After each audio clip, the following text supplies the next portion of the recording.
اللہ رب العزت نے فرمایا جب قرآن پاک کی تلاوت کرو تو اس سے پہلے اعوذ باللہ من الشیطان الرجیم پڑھ لیا کرو۔ آپ نے قرآن پاک کی تلاوت شروع کی پہلی دفعہ، تو پہلی دفعہ آپ اعوذ باللہ پڑھیں گے، پھر آپ نے کوئی بھی سورت آگے شروع کی، وہیں پہ بیٹھے بیٹھے سورت شروع کی، یا درمیان میں سے کسی اور حصے پہ جا کے تلاوت شروع کی، تو اب بار بار جو ہے اعوذ باللہ من الشیطان الرجیم پڑھنے کی ضرورت نہیں ہے۔ اگر سورت شروع ہو رہی ہے تو بسم اللہ الرحمن الرحیم پڑھ کے شروع کر دیں، اگر سورت نہیں شروع ہو رہی ہے تو پھر بسم اللہ الرحمن الرحیم پڑھنے کی بھی ضرورت نہیں، اگر پڑھ لیں گے تو کوئی حرج بھی نہیں ہے۔ اسی طرح نماز کے اندر بھی ہم جب نماز شروع کرتے ہیں تو اعوذ باللہ پڑھتے ہیں، باقی کسی رکعت میں اعوذ باللہ من الشیطان الرجیم نہیں پڑھا جاتا۔ اس کے بعد جو ہے آیت 120 سے 122 میں حضرت ابراہیم علیہ السلام کا ذکر ہے۔ فرمایا ہمارے ابراہیم پوری امت تھے، پوری ایک قوم تھے اپنی ذات کے اندر، مطلب کہ اخلاق کے اعتبار سے، معاملات کے اعتبار سے، یعنی ہر جہت کے اعتبار سے ایک آئیڈیل شخصیت تھی۔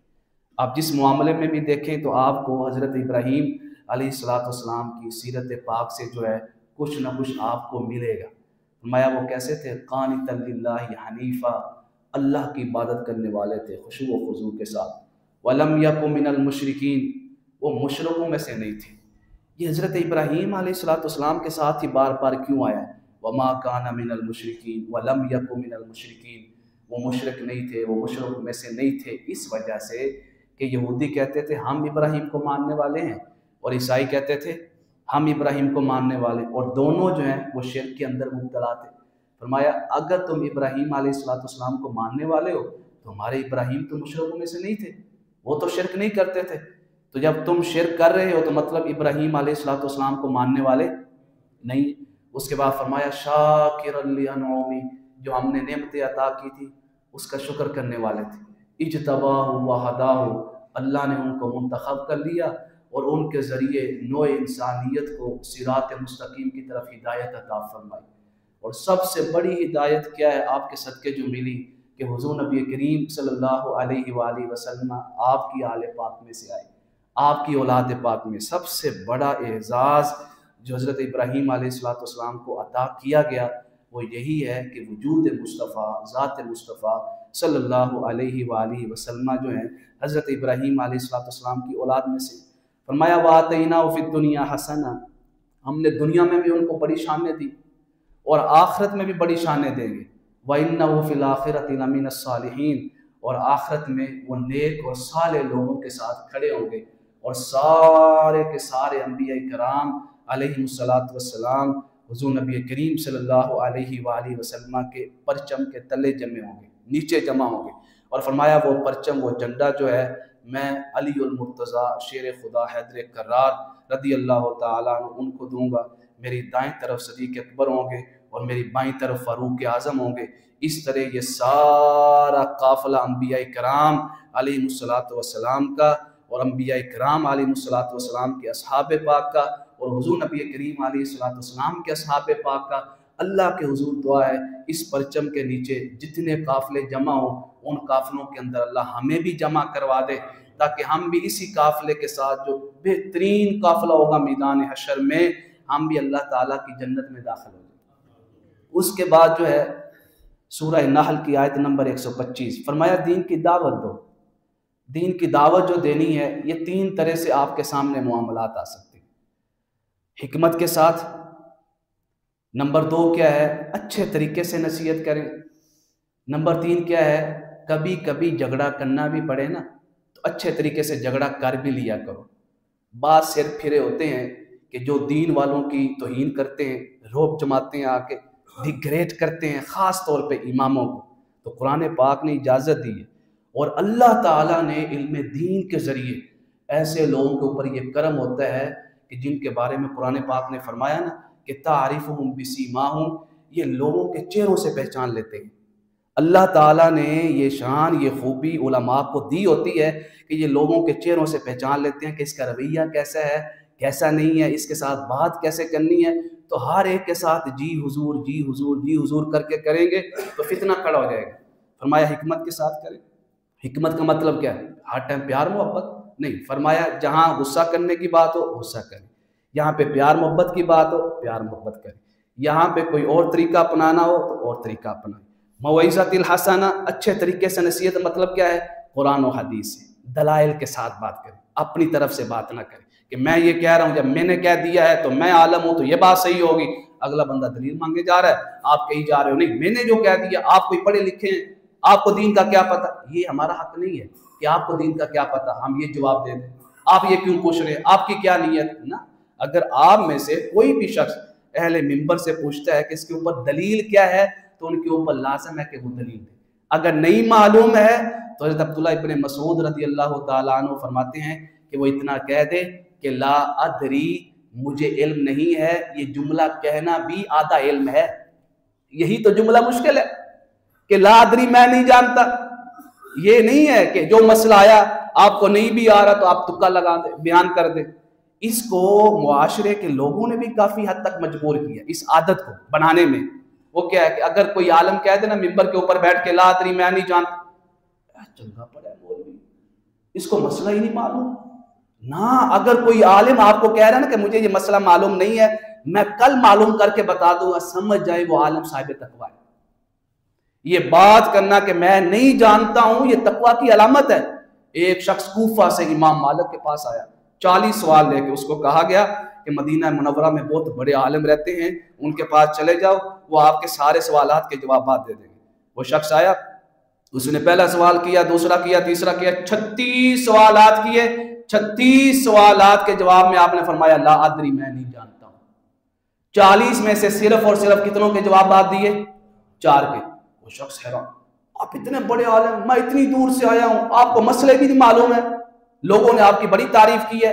امام مالک نے بڑا پیارا جملہ فرمایا، جنہوں نے میری تعریف کی ہے نا انہی سے جا کے کہہ دو کہ وہی کہہ رہا ہے کہ مجھے معلوم نہیں ہے۔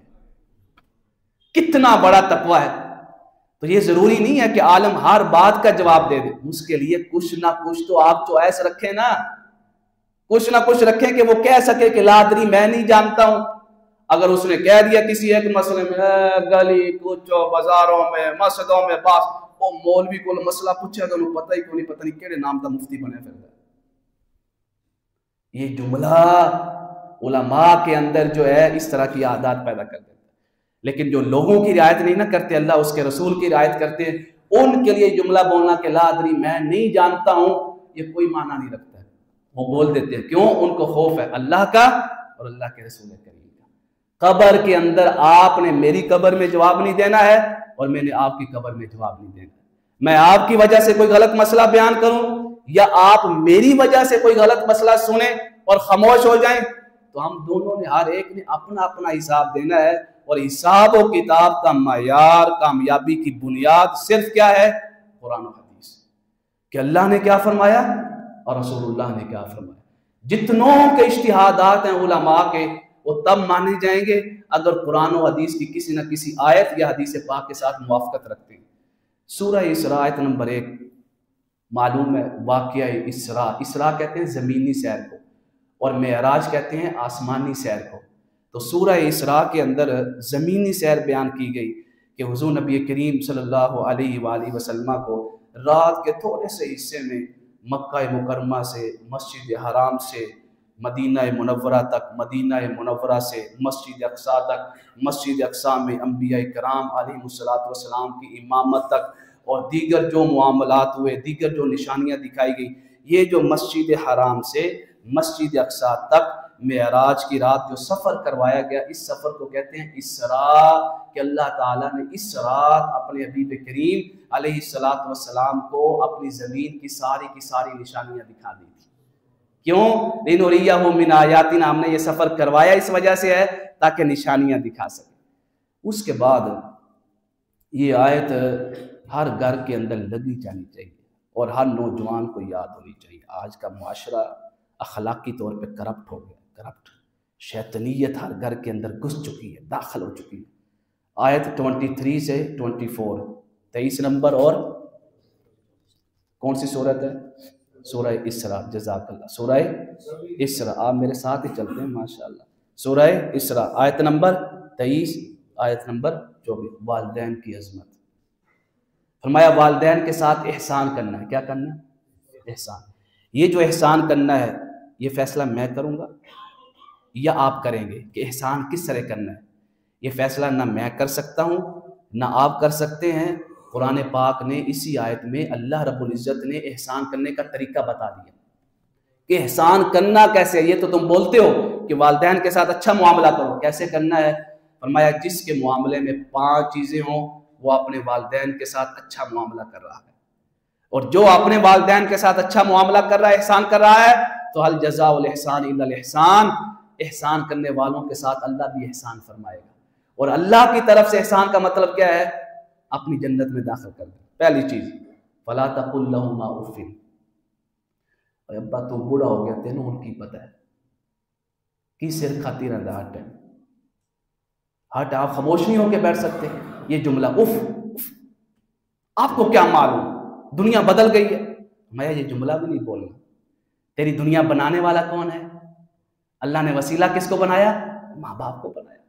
دوسرا ولا تنہرہما، کبھی بھی کوئی ان سے غلطی ہو جائے نا تو سینہ تان کے ان کے سامنے لڑائی جھگڑا نہیں کرنا ہے کہ آپ نے یہ کیوں کیا.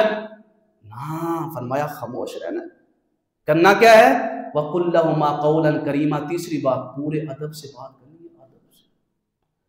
دنیا کے ہر شخص سے ہم ادب سے بات کرتے ہیں. بے ادبی جس کے ساتھ کی جا رہی ہے نا وہ والدین ہیں. اس سے بھی بڑھ کر ادب سکھایا. ادب وَخْفِضْ لَهُمَا جَنَاحَ الذُّلِّ مِنَ الرَّحْمَةِ. اپنے بازو، اپنی گردن، اپنا جسم ان کے سامنے ایسے جھکا کے رکھنا. ایسے کھڑے ہوتے ہیں ایسے. یہاں ہمیں بدماشی یاد آتی ہے نا، وہ والدین کے سامنے یاد آتی ہے. پوری دنیا سے ڈرتے ہیں پر والدین سے نہیں ڈرتے. فرمایا ایسے کھڑے ہونا ہے. وَخْفِضْ لَهُمَا، بازو جھکا کے ایسے جھکا کے اپنے آپ کو عاجزی اور انکساری کے ساتھ. صرف اتنا ہی نہیں، یہ تو سامنے کا معاملہ ہے. جب وہ سامنے نہ بھی ہو نا، جب بھی دعا مانگے ہاتھ اٹھائے تو یہ دعا مانگا کر رب ارحمہما کما ربیانی صغیرا. اے اللہ تو میرے والدین پہ رحم کر جس طرح انہوں نے بچپن میں میری اچھی تربیت کی ہے. سب سے بڑی شیطنیت ہمارے معاشرے میں، ادھر بچوں کی شادی ہوتی ہے، 3 بیٹے ہیں 4 بیٹے ہیں 2 بیٹے ہیں، 3 مہینے تو رکھ 3 مہینے تو رکھ.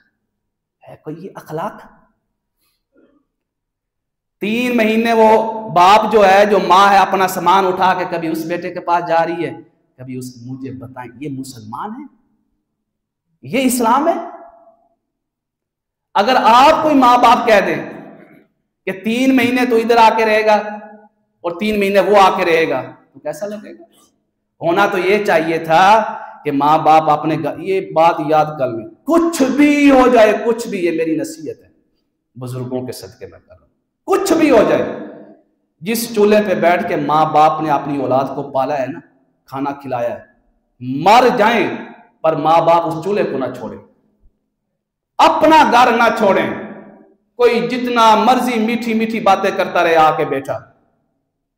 جب آپ نے وہ چولہا چھوڑ دیا جہاں پہ آپ نے اپنی اولاد کو کھلایا تھا، جو آپ کا اپنا گھر تھا، جیسے ہی چولہا چھوڑا پھر اسی طرح ہوگا. 3 مہینے اس کے گھر میں، 3 مہینے اس کے گھر میں. کیا جواب دیں گے ہم اللہ تعالیٰ کو؟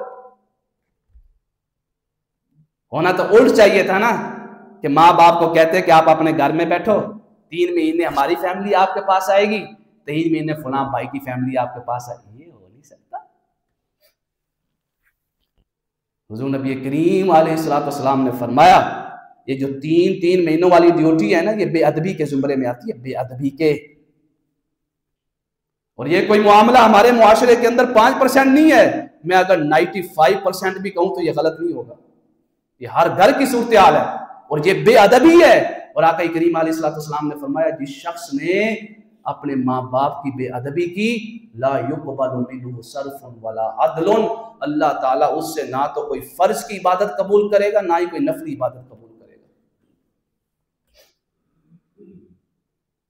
اس کے بعد ہے آیت نمبر 45.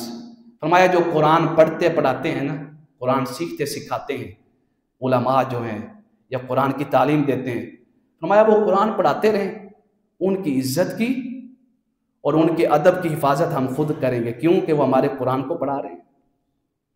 فرمایا جب بھی کوئی سر پھرا آئے گا، وَإِذَا قَرَأْتَ الْقُرْآنَ جَعَلْنَا بَيْنَكَ وَبَيْنَ الَّذِينَ لا یؤمنون بالآخرۃ حجابا مستورا، جب بھی کوئی ایسا آئے گا تو ہم اس کے اور اس بندے کے درمیان ایک پردہ حائل کر دیں گے، جس پردے کا نام روب، دبدبہ اور جلال ہوگا۔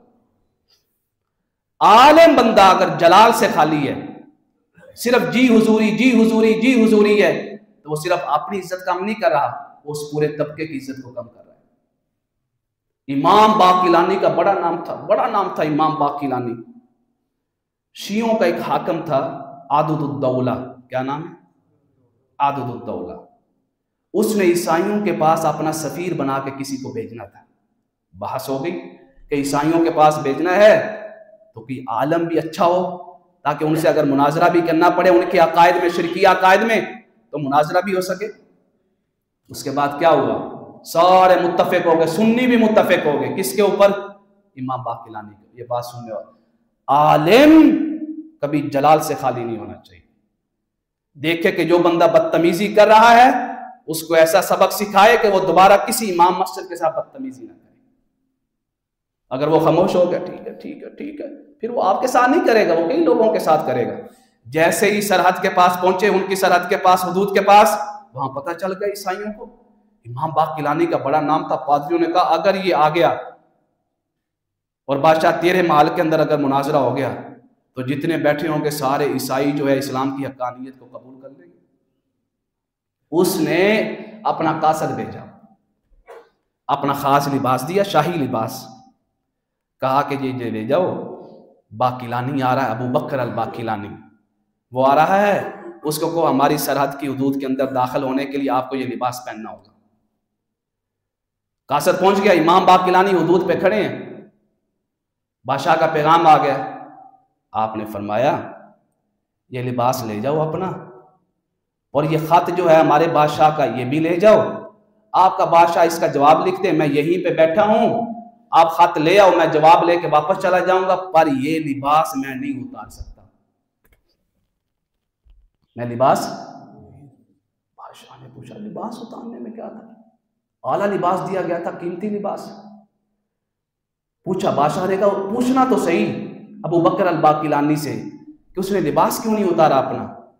اللہ اللہ، امام باقلانی نے فرمایا اپنے بادشاہ سے جا کے کہو یہ جو لباس ہے نا یہ میرا لباس نہیں ہے، یہ پورے علماء کے طبقے کا لباس ہے، اگر میں نے اس کو اتار دیا تو میں نے اپنا لباس نہیں پورے علماء کی عزت کو اتار دیا۔ اگر اس منصب پہ آپ بیٹھے ہیں یا آپ کو بٹھایا گیا ہے تو اس کا مطلب یہ نہیں کہ آپ دوسروں کی بے عزتی کا سبب بنتے رہیں، نہ، آپ اپنی بھی عزت کروائیں اور دوسرے علماء کی بھی عزت کروائیں، تاکہ لوگوں کو پتہ چلے کہ علماء کا رتبہ کیا ہے معاشرے کے اندر۔ وہ جیسا بھی ہو، وہ پڑھ تو رہا ہے نا، قال اللہ قال رسول اللہ قال اللہ قال رسول اللہ۔ اس کے بعد سورہ کہف، عجیب ترین واقعہ قرآن نے فرمایا، عجیب ترین۔ بعض نے کہا یہ جو لوگ ہیں جو غار کے اندر بیٹھے تھے، کہف کہتے ہیں غار کو، یہ جو غار کے اندر بیٹھے تھے نوجوان، یہ حضرت عیسیٰ علیہ السلام کی امت میں سے تھے، بعد میں آئے۔ بعض نے کہا نہیں، یہ واقعہ یہودیوں کی کتابوں کے اندر موجود ہے، تو حضرت عیسیٰ علیہ السلام سے بھی پہلے کا یہ واقعہ ہے، جو بھی ہے پہلے کا ہے یا بعد کا ہے، قرآن نے یہ بحث کی ہی نہیں۔ قرآن نے جو بحث کی ہے فرمایا یہ مقصد ہے بحث کرنے کی، یہ طریقوں کا مقصد نہیں ہے کہ تم اختلاف میں پڑ جاؤ کہ یہ واقعہ کب ہوا۔ یہ بادشاہوں کی اولاد تھی، یہ نوجوان بادشاہ جو حکومت کے اندر وزراء تھے نا، ان کی اولادوں میں سے تھے۔ ایک بادشاہ آیا جس کا نام تھا دقیانوس، ہم بولتے ہیں نا دقیانوسی باتیں، یہ اسی کی طرف سے ہے، اسی کے نام سے جملہ بولا جاتا ہے، دقیانوس۔ بڑا ظالم بادشاہ، بت پرست، لوگوں کو بتوں کی عبادت کی طرف راغب کرنے والا، جو نہیں کر ہوتا تھا اس کو قتل کروا دیتا۔ حکومت کی طرف سے وزراء کی اولادوں کے لیے نا، وزراء کی فیملی کے لیے بتوں کا ایک میلہ منایا گیا۔ جب میلہ منایا گیا بتوں کا تو وہاں پہ وزراء کی ساری اولادیں جمع ہو گئی۔ جب جمع ہوئی تو ایک نوجوان نے دیکھا کہ یہ کیا تماشا لگا ہوا ہے، یہ بتوں کے نام کا میلہ، بتوں کے سامنے سر جھکائے جا رہے ہیں۔ وہ پریشانی کی حالت میں نا الگ ہو کے ایک سائڈ پہ بیٹھ گیا. پھر ایک اور نوجوان ہوا، وہ بھی الگ ہو کے بیٹھ گیا وہیں پہ جا کے. تیسرا آیا، چوتھا آیا، پانچواں آیا. قرآن پاک نے سب سے زیادہ جو تعداد بیان کی ہے وہ 7 کی ہے. فرمایا وہ 7 ہوں گے تو 8واں ان کا کتا ہوگا. وہ 7 نوجوان ایک سائڈ پہ ہو کے بیٹھ گئے. اب وہ سارے ایک دوسرے سے ڈر رہے ہیں کہ یہ یہاں پہ آ کے کیوں بیٹھا، میں تو اس وجہ سے بیٹھا ہوں. ایک نوجوان نے جرأت کی، اس نے کہا یار بتاؤ، یہ بھی کوئی بات کرنے والی ہے؟ ان کو بھی کوئی خدا مانتا ہے جن کو ہم نے اپنے ہاتھوں سے تراشا ہو، جو سائڈ پہ ہونے کے لیے بھی، اٹھنے کے لیے بھی، یا کسی اور جگہ پہ رکھنے کے لیے بھی ہمارے محتاج ہو؟ کیا یہ بھی خدا ہو سکتے ہیں؟ سارے بولے ہاں، ہم بھی تو اس لیے آ کے بیٹھے. رشتہ کوئی نہیں تھا، کس نے رشتہ بنا دیا؟ توحید. کس نے رشتہ بنا دیا؟ ایمان. توحید کی لذت، حلاوت اور مٹھاس، اور توحید کی جرأت اور بہادری اور قوت اور طاقت اگر سمجھنی ہے نا، اصحاب کہف. یہ سارے نوجوان سائڈ پہ ہو گئے، باتیں معروف ہو گئی. اب ایک بندہ توحید کے اوپر ہو شرکیہ ماحول میں تو اس کے بارے میں معروف ہو جائے گا یا نہیں ہو جائے گا؟ ہو جائے گا. بادشاہ کو خبر پہنچی، لوگوں نے کہا کہ وہ آپ کی بات نہیں مانتے، وہ چاند کے نوجوان ہے خاص، وہ تو صرف ایک اللہ کو مانو، کہتے ہیں ایک اللہ ہے، یہ بت جو ہیں جھوٹے خدا ہیں، یہ تو خدا ہو ہی نہیں سکتے. بادشاہ نے کہا بلاؤ. یہ 7 کے 7 نوجوان بادشاہ کے سامنے کھڑے. توحید کا اعلان یہ ہوتا ہے تلواروں کے سائے میں.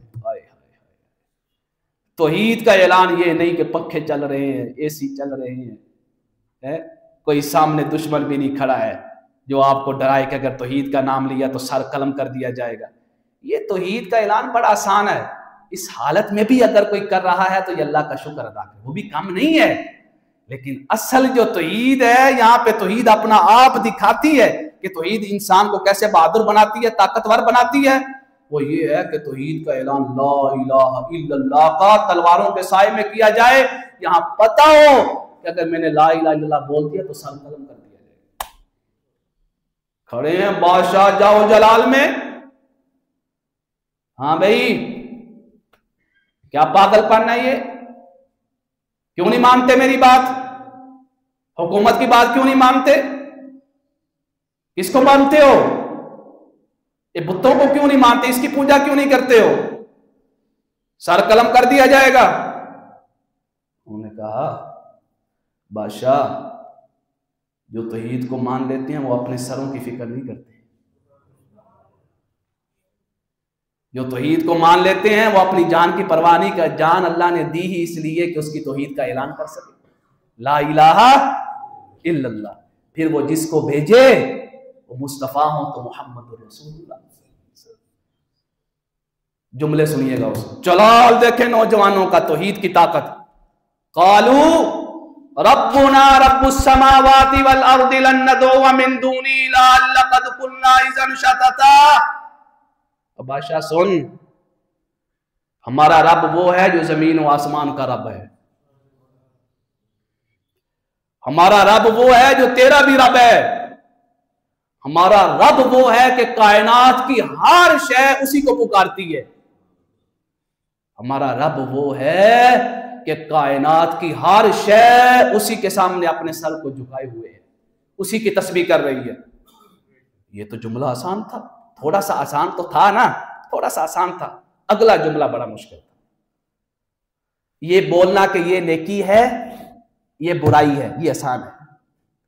یہ بولنا کہ آپ برائی پہ ہو، یہ بڑا مشکل ہے یا نہیں ہے؟ یہ بولنا کہ نماز پڑھنا نیکی ہے، نماز چھوڑنا گناہ ہے، پر یہ کہنا کہ تو بے نمازی ہے، غلط کر رہا ہے، یہ بڑا مشکل ہے.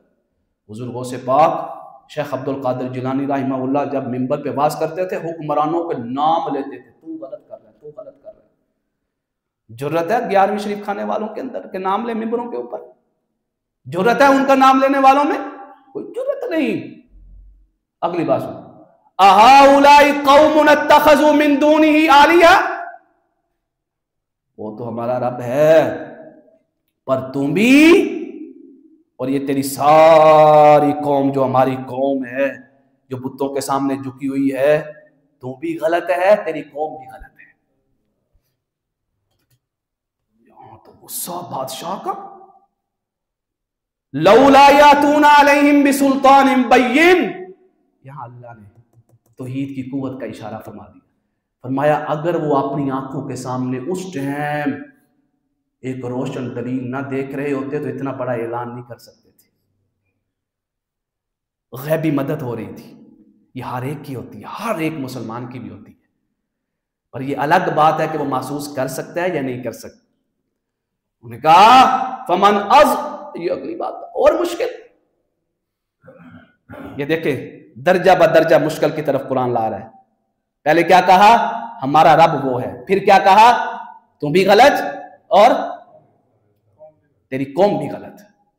تیسری بات اس سے بھی بڑھ کر اللہ، فمن اظلم ممن افترى علی اللہ کذبا، اور جو غیر اللہ کی پوجا کرتے ہیں، عبادت کرتے ہیں، وہ عام نہیں بلکہ وہ کائنات کے اندر سب سے بدترین لوگ ہیں۔ تم سب سے بدترین لوگ ہو، ظالم و ظالم۔ بادشاہ کو ظالم کہنا اس کے سامنے، اس کے بعد بھی کچھ بچتا ہے، مجھے آپ بتائیں۔ یہ ہے وہ کلمہ حق جس کے بارے میں حضور نے فرمایا جو کلمہ حق بلند کرتا ہوا شہید کر دیا گیا، وہ قیامت کے دن شہداء کے جو سردار ہوں گے ان کے ساتھ اٹھایا جائے گا۔ بادشاہ نے کہا 3 دن کا ٹائم ہے، ان کو دے دو 3 دن کا ٹائم، 3 دن سوچ لو پھر اپنا فیصلہ سنا دینا۔ نوجوان یہ ہیں جوانیاں، جوانیاں یہ نہیں کہ راتیں فلموں میں گزر جائیں اور دن بستروں کے اوپر گزر جائیں، جوانیاں یہ ہیں کہ راتیں مسلوں کے اوپر گزریں اور دن بازار کے اندر اس کے حلال کماتے ہوئے گزر جائیں، یہ جوانیاں ہیں۔ 3 دن کا ٹائم ہے۔ نوجوانوں نے کہا بادشاہ ٹائم کی بات نہ کر، جو لا الہ الا اللہ پڑھتے ہیں وہ آج بھی لا الہ الا اللہ پڑھ رہے ہیں، وہ کل بھی پڑھیں گے، پرسوں بھی پڑھیں گے، چاہے 100 سال کا ٹائم دے دے، 100 سال کے بعد یہی جواب ہوگا کہ تو جھوٹا ہے، ہمارا خدا سچا ہے۔ بادشاہ نے فی الحال تو چھوڑ دیا۔ بادشاہ نے کہا یہ نوجوان یہ کیا کریں گے، ایسی عمر میں تو عیش و عشرت چاہیے، انعامات کا اعلان ہو گیا۔ وہ نکلے وہاں سے، انہوں نے ایک دوسرے سے کہا ہم لڑ تو نہیں سکتے، کیوں نہ ہم سارے کے سارے کسی ایسی جگہ پہ چلے جائیں جہاں پہ بیٹھ کے ہم اپنے رب کو یاد کریں۔ وہ سارے کے سارے ایک غار میں آئے جس کو قرآن پاک نے فرمایا کہف، اس کے اندر آئے، وہاں پہ بیٹھ گئے۔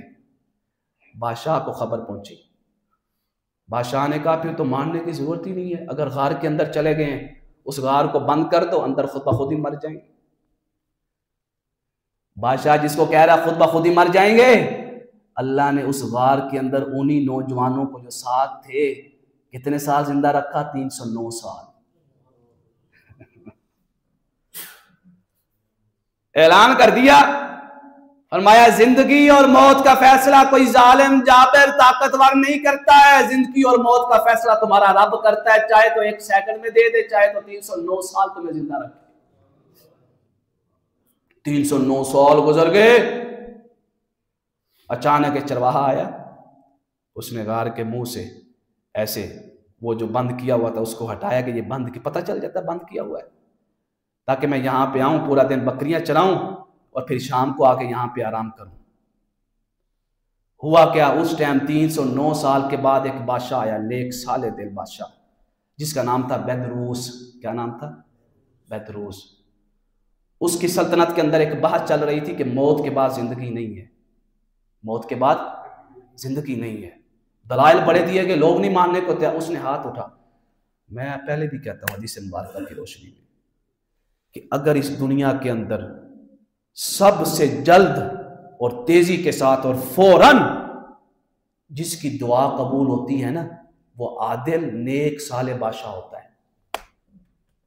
یہ نیک صالح بادشاہ جب ہاتھ اٹھاتا ہے نا، اللہ اس کی دعا کو رد نہیں، کیوں؟ اس کے ساتھ اس کی مخلوق منسلک ہوتی ہے۔ سب سے بڑی قبولیت کا ذریعہ اگر نیک صالح بادشاہ آپ کو ملے نا، تو کسی عالم کے پاس نہ جائیں دعا کروانے کے لیے، اس نیک صالح بادشاہ کے پاس جائیں۔ اس کی دعا جلد قبول ہوگی۔ اس نے عرض کیا مولا یہ بحث چل رہی ہے، کوئی واقعہ کوئی معجزہ دکھا، کوئی قدرت، تاکہ یہ لوگ مان لیں۔ ادھر دعا کی، ادھر اللہ نے چرواہے کو بھیج دیا، فرمایا ہٹا یہاں سے۔ جب ہٹایا تو ادھر اللہ تعالیٰ نے ان کی آنکھ کھول دی، وہ جاگ گئے۔ 309 سال جب سوئے رہے نا، 309 سال، قرآن نے فرمایا جب صبح ہوتی طلعت تزاور عن ذات الیمین واذا غربت تقرضهم ذات الشمال، صبح کے ٹائم ہم دائیں طرف سورج کر دیتے تھے اور شام کے ٹائم بائیں طرف، تاکہ سورج کی دھوپ نہ پڑے، سورج کی، اور اسی طرح ہم ان کی کروٹیں خود بدلتے تھے، کروٹیں۔ جرمن سائنٹسٹ ایک کہتا ہے وہ مسلمان ہو گیا، اس سے پوچھا گیا کہ تم مسلمان کیسے ہوا؟ اس نے کہا میں مسلمان ہوا ہوں یہ اصحاب کہف کا واقعہ پڑھ کے۔ انہوں نے کہا یہ کیسے؟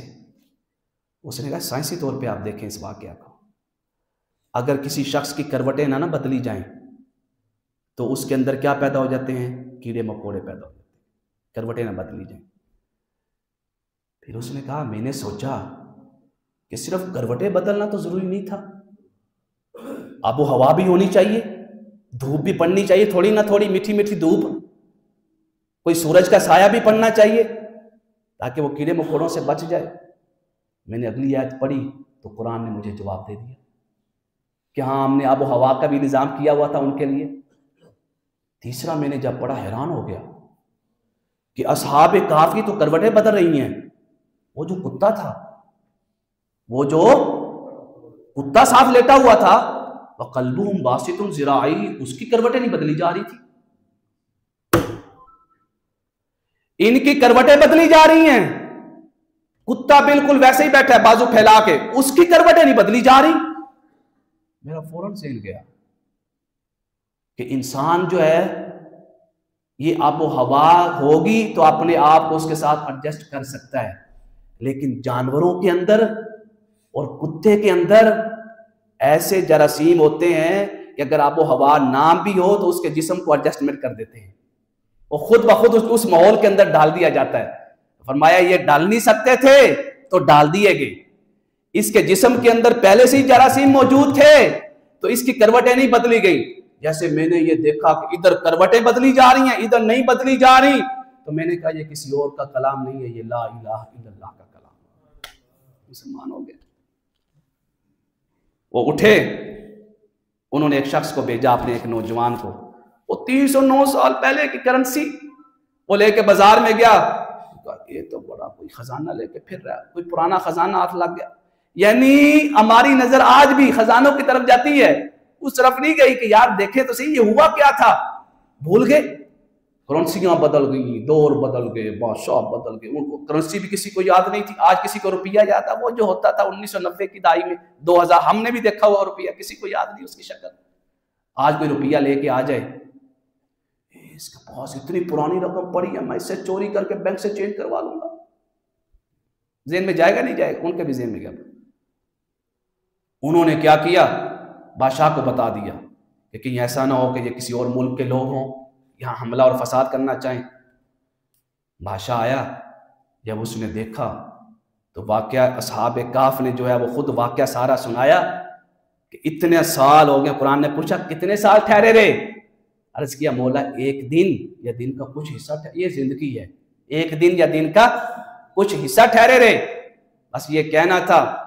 اور کہا یہ تو 309 سال کا عرصہ گزرنے کے قریب ہے، اتنی صدیاں گزر گئیں۔ وہاں پہ بادشاہ نے دعا کر دی، مولا تیرا شکر ہے کہ تو نے ہمیں موت کے بعد زندگی دکھا دی، تو کسی کو چاہے تو 309 سال بعد بھی کیا کر سکتا ہے؟ دوبارہ زندہ کر سکتا ہے۔ سبحان اللہ۔ بس یہ واقعہ بیان ہونا تھا، اب ان کے اوپر حقیقی موت طاری کر دی گئی۔ جب حقیقی موت طاری کی، اس کے بعد آخری بات ان کا جھگڑا ہو گیا آپس میں۔ یہ جھگڑا فساد والا نہیں تھا، پیار محبت والا، بحث ہو گئی، جس کو آپ میٹنگ کہتے ہیں، میٹنگ، مشاورت ہو رہی تھی کہ یہ فوت ہو گئے ہیں، یہاں ویسے کوئی عمارت بنا دیں یا مسجد بنا دیں۔ تو بحث ہوتی رہی، بعض نے کہا عمارت بنائیں مسجد نہ بنائیں، بعض نے کہا مسجد بنا دیں۔ قرآن پاک نے فرمایا اذ یتنازعون بینہم، وہ آپس میں جھگڑا کر رہے تھے، مطلب میٹنگ کر رہے تھے، مشورہ کر رہے تھے۔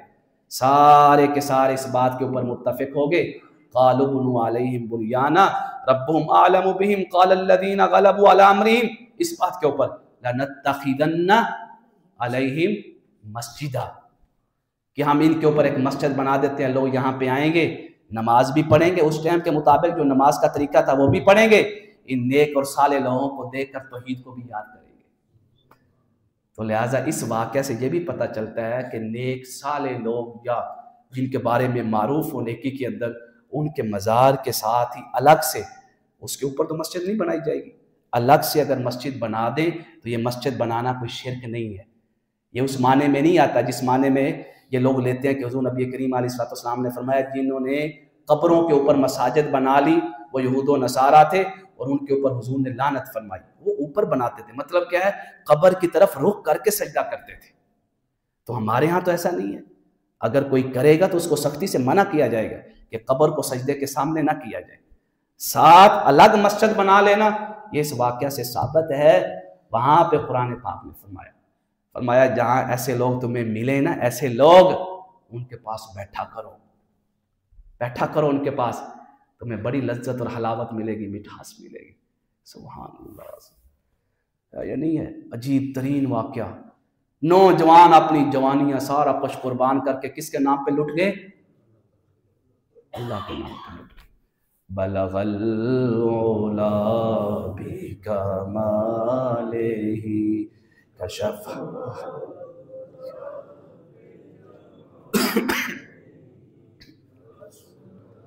جمیع خصالہ صلو علیہ وآلہ وصحبہ وسلم۔ اللہم صلی علی سیدنا و مولانا